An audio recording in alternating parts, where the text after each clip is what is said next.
Bonjour Jean-Paul Betbez. Bonjour. Vivons-nous un krach boursier? Si ça n'est pas un krach boursier, ça ressemble beaucoup. L'affaire a commencé avec la correction boursière sur les valeurs technologiques, qui a fait beaucoup monter et qui se sont mises aujourd'hui à baisser.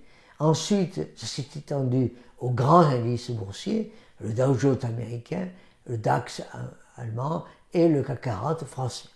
C'est l'histoire que nous vivons actuellement? Une correction de la bulle technologique? Tout à fait ça. C'est-à-dire que ça a commencé parce qu'il y avait beaucoup monté, à savoir les technologiques, en liaison avec l'IA, l'intelligence artificielle, qui a fait monter beaucoup de valeurs. Nvidia par exemple, qui avait explosé, et on s'est dit, trop, c'est trop.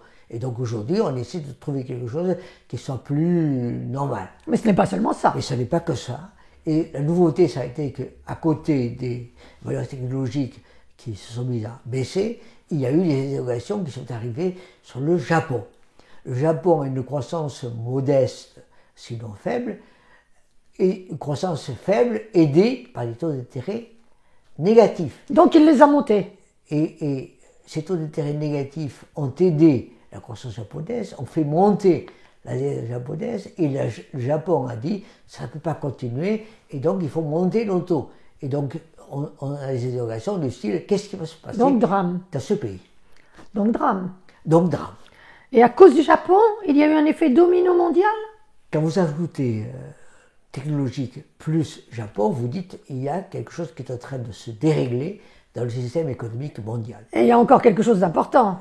Les États-Unis, bien sûr, qui ne peuvent pas échapper à ces interrogations, puisque, un, ils sont dans la technologie, et que, deux, ils avaient une croissance qui était modeste, modérée, et que ce qui est arrivé tout récemment aussi, c'est des interrogations sur l'emploi. Et donc, on s'est dit aux États-Unis, ça y est, la récession les gagne. Et donc, quand vous ajoutez Japon, technologie et récession américaine, vous avez effectivement quelque chose qui est très inquiétant. Et chez nous?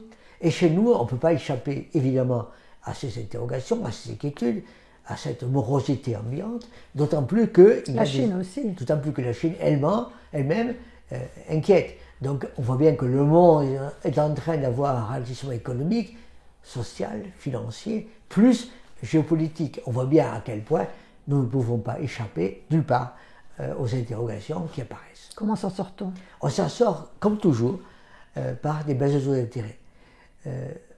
Au Japon, c'est le contraire. On va voir comment on va faire. Et il faut arrêter d'augmenter, sans doute.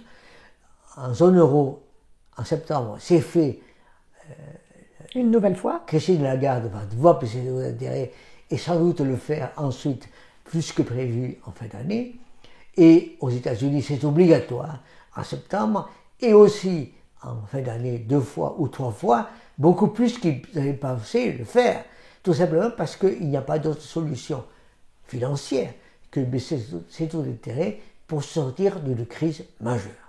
Croisons les doigts. Croisons les doigts. Merci Jean-Paul Betbez. Je vous invite à vous abonner, je vous invite à liker, je vous invite à en parler, je vous invite à faire des commentaires. Donc, je vous invite. Merci.